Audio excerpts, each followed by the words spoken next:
Hello, hey. I have something very cool to show you guys today. As you can see, I'm really into like 90s and Y2K tech. I still have CD players. I have my Sony Walkman. I have a lot of different digicams. I also like to collect digicams. I just really like the aesthetic of the old 90s and Y2K tech. I think a lot of us do, especially if you're like someone who grew up in the 90s and the early 2000s. But yeah, so this model is called the ibook G3 clamshell, and this orange one in particular I had my eye on for years, and I do mean like literal years, like probably as old as this laptop is, like 25 years I believe, which is kind of crazy. Obviously I can only show you guys like the top down from this angle, so I'll switch over so I can show you guys like a different angle of the laptop, but I wanted to show you the outside of it first. You just don't see designs like this anymore, and like look at this even has a handle, which honestly this MacBook or this laptop I believe is about 8 pounds, so I don't really trust holding it by this like plastic handle. I know there's metal in it, but I honestly feel like every time I have looked for one of these on eBay in the past, like the handle's broken a lot of the times, and I can see why, because the laptop is not light at all. I think it's so cute. So it has like this semi like translucent look to it, which I've always thought was really cool about like 90s and 2000s gadgets. Like they always had this kind of like transparent, translucent kind of look to everything, and why can we not bring that back? So yeah, this particular model that I'm holding was made in 1999.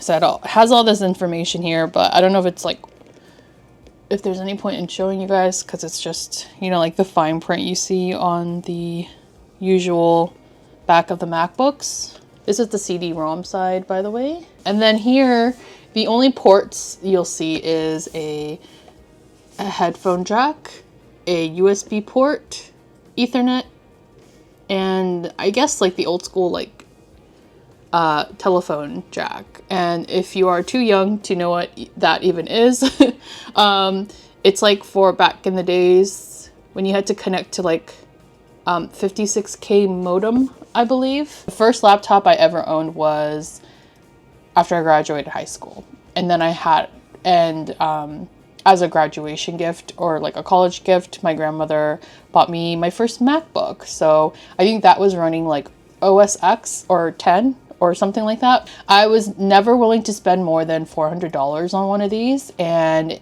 for $400 I expected it to be super good condition, which this is pretty good condition.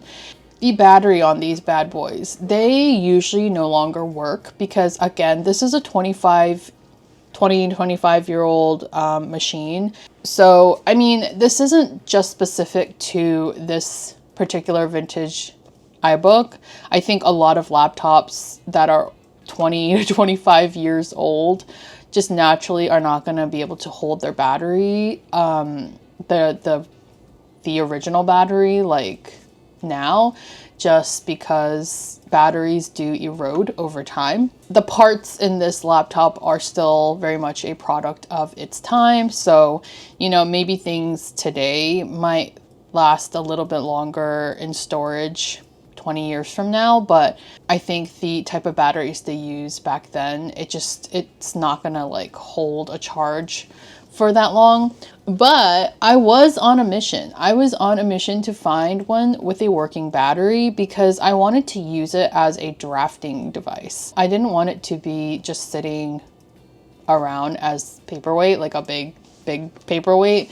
So I actually found a use case for it, and I thought it'd be a very cool drafting tool, like a productivity device, since I don't have to like connect it online. Whenever I am using this and writing, it like kind of transports me back to that time. Like I literally feel like I'm transported back to the early 2000s, and it also helps that I'm like, you know, I have these old school earbuds on and I'm listening to like all my CDs. So yeah, I'm really, really excited to just kind of talk about this thing and use it. And yeah, it's such an interesting device. Like, it's just so cool. Like, what else can I say about it, really? It should be like no more than like 200 USD for a decent condition one with a charger. In my opinion, like 200, maybe 250, I guess, if it's in decent condition. But if it's in really good pristine condition, like this one, I would say definitely like 300 is kind of worth it. Like if the keyboard is all intact. This one also comes with the airport card. Some of them don't have wireless airport card, but that being said, I don't think the airport card should be really factored into the price, because the airport card that comes with these older Mac OS 9 systems, those airport cards are obsolete. Basically, they won't work with like your modern day Wi-Fi modem. So just FYI, I don't think the airport card should really make a difference. Now, if the laptop you're looking for comes with an operating system that's higher than 9, like Mac OS X or Mac OS 10 and up, then I think the airport card that comes with those laptops may be able to connect to modern modem, but don't quote me on that. All I know is that the ones that have the regular airport card that comes with these do not connect to modern day like Wi-Fi modems, because the security systems of Wi-Fi back then were completely like different than now. That's why there were so much like, you know, viruses happening back then in the 2000s and stuff. So because the security protocols have been like heavily updated to today's like standard Wi-Fi, it just won't work with these like 90s 2000s airport cards. So just keep that in mind. So you do have to use like Ethernet cords for the most part, directly connecting the laptop to your modem. All right, so I'm going to show you guys more of what the inside looks like. This is the keyboard, and I want to show you guys these little details too, like a close-up of the trackpad, the little clicker. You can see the translucent design on the inside too, which I think is so freaking cool. This keyboard is also like semi-translucent, which I think is awesome. No, they're not backlit, but I don't think it needs to be, honestly. I don't really care about it. And it's just like, it's all in the details. Like even the button is kind of like semi-translucent. And then just look at the details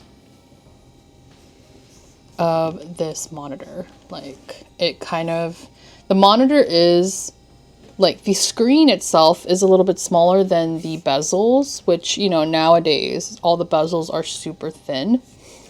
But I do think it's kind of cool when you have like lighting behind it, because it kind of has this glow to it. I think it's cool. But yeah, there's some scuffs up here, but besides that, it's in pretty pristine condition for its age, I would say. So, if you are in the market for one of these, like I said, and you want it to be in good condition, just kind of look out for like the keyboard being scuffed or the trackpad being scuffed, because that's pretty common as well. See these little hairline cracks here? That's pretty common as well. I mean, the design is like mostly plastic, you know what I mean? So you kind of have to expect it to have a little bit of wear and tear, but it's honestly not that bad. I don't have much on here. I do have Where in the World is Carmen Sandiego, because like that was my jam. If you know, you know, but like as a 90s kid, that was my favorite game of all time, is Where in the World is Carmen Sandiego. I do have Photoshop 7 on here, which does work, by the way, but it takes up so much RAM. Like, look. And then what I usually use this for is Word, Microsoft Word. So yeah, I've been using this laptop to write out some of my scripts, like even for YouTube and Patreon, but also like blog posts and stuff like that. I don't know, I've just been using it a lot for different like script things. I have also been writing this fanfic for So Weird, which is like definitely a passion project for me. I have some journal entries even in here. Just remember that these are super old computers, so yeah, it's gonna take a while for it to shut down and reopen and all that jazz.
I've actually been using this a lot right now to write this fan fiction for So Weird. This show is definitely a comfort watch for me. Same with like Are You for the Dark. I mean, I just practically grew up on all of the OG like DCOM TV shows like Lizzie McGuire and like the famous Jet Jackson, all of that stuff. But So Weird was my favorite for sure. And I feel like the stuff that I'm into, the aesthetics that I'm into is kind of very like So Weird coded in a way. I just haven't been able to find anything even remotely like it. Maybe Fringe is kind of similar. And So Weird is basically X-Files light. Like the show was inspired heavily by X-Files, but like toned down for kids. But the thing that I've never gotten over is that because the actress had to leave in season 2, the main actress Cara Delizia, like my heart has forever been broken from this show, not being able to finish out the overarching storyline. So I'm writing my own version of it to like give myself closure. Like literally I need closure from this show. So I've been kind of drafting these ideas out for what I think the season 3 should have been like. I do write a lot, but that's like mostly for scripts or ideas for content creation. Or journaling ideas and stuff like that. Sometimes I just type it out on Notion just to have the notes. So this is definitely a very interesting side project. Same with Lo-Fi Ghosts, which is a website project I'm working on. Very, very heavily inspired by So Weird, by the way. So they kind of go hand in hand. I think they are existing in the same world in my head. But anyway, not to dive too far into it because I'm sure people who are watching this are here for the laptop, not too much about my personal projects, but I do know a lot of you guys are regulars on my channel and probably have heard me geeking out about this show before in my journals.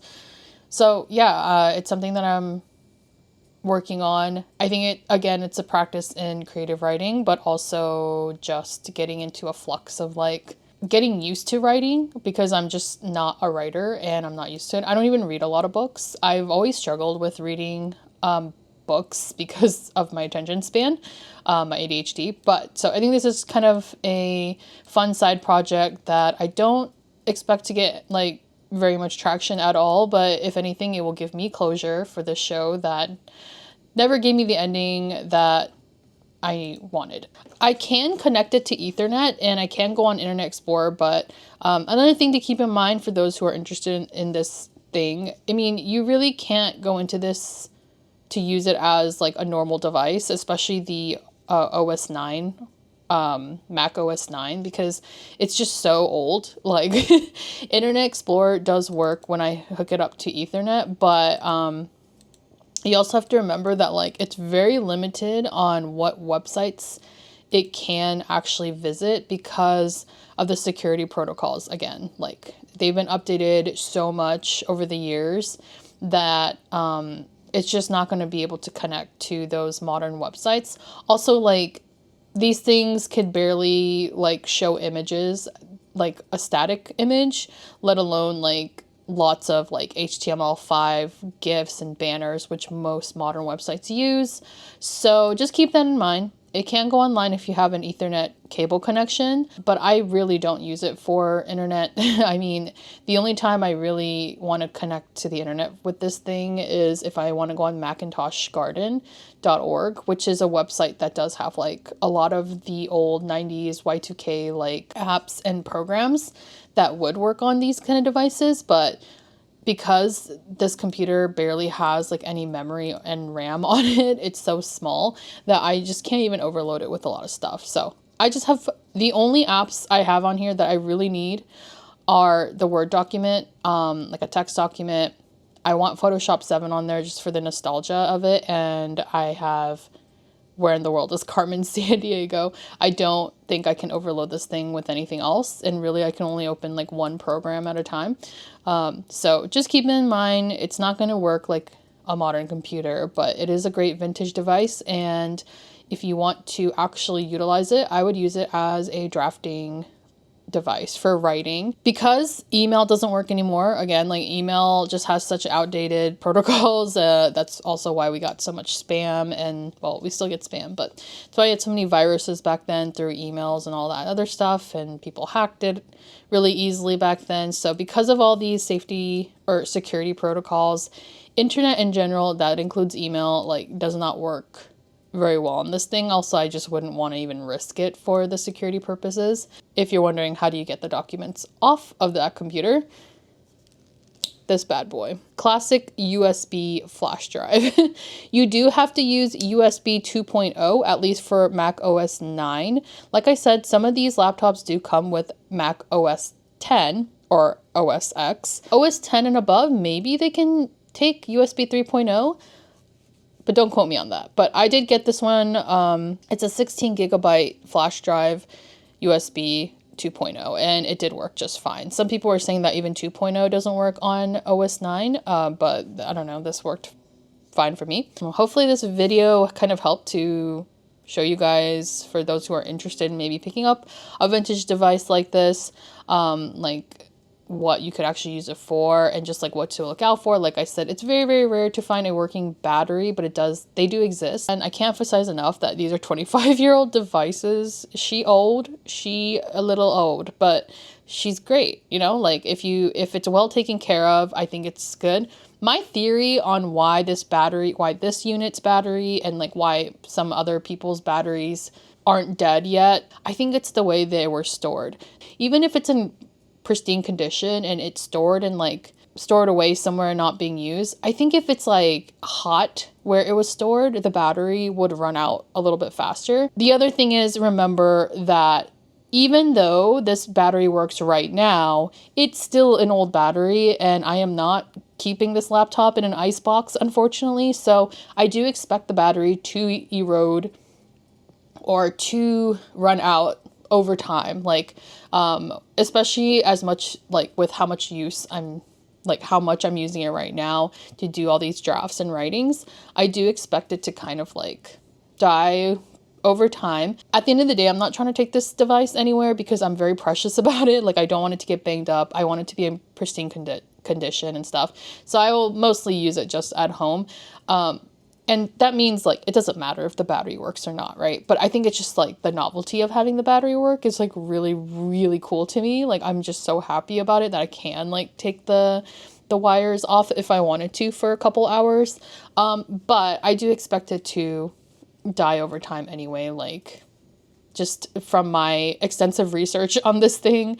Like, I know the battery's not gonna last long anyway. Know what you're gonna get yourself into if you are thinking about one of these. This thing has already gray screened on me like at least 4 times. You can just reboot it by pressing down option, and it seemed to work for me. But I do become kind of wary with stuff like that because I just feel like it's a matter of time before it breaks down. But my goal with this laptop, really, and honestly, I love this thing so much and it brings me so much joy, that once this computer actually breaks down, like not just the battery, but like if there's issues with this operating system and like, you know, all that stuff, my ultimate goal is to take it into a vintage iBook Mac specialist, and I want them to like put new parts into it basically. I'm not ready for that yet because I like the whole vintageness of it, but that is my ultimate goal with this thing because I want to keep it forever.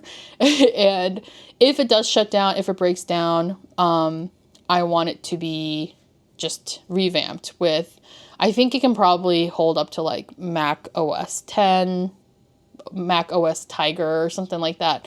Not like super modern day like what I'm using right now, but like just like a little bit more upgraded. And you know, at the end of the day, there's like original parts in here that are not going to be able to be like easily fixed, but I know that like some Mac experts out there can definitely put in a new battery, which I know takes a lot of time and effort and is not cheap, and installing like something more modern like the 2010s like operating systems. I think that's like Tiger or something like that, Leopard, I don't know, one of those.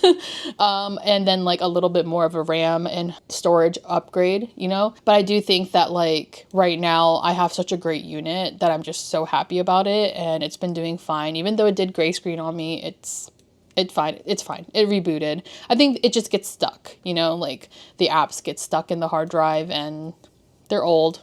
They're old computers, so I'm giving it grace. But I'm having a lot of fun with it, and I'll stop yapping about it now because I could probably go on and on about this, like a super special interest to me right now. So if you want to hear more about it, or if you want to talk about it, if you want to chat, just leave a comment below. Let me know what you're thinking, how you feel about it. If you do have one of these, or if you're in the market for it, I'm really, really interested to have that conversation with you guys. For the rest of you who are just intrigued by my community posts and like what this device is, and if it also gives you the nostalgia vibes, I hope you enjoyed this. And I definitely will have it like running in the background more in some of my journaling videos even. I really wanted to use it as a prop because it just makes me so happy looking at it. But yeah, I hope you guys enjoyed this video, and I'll see you guys in the next one.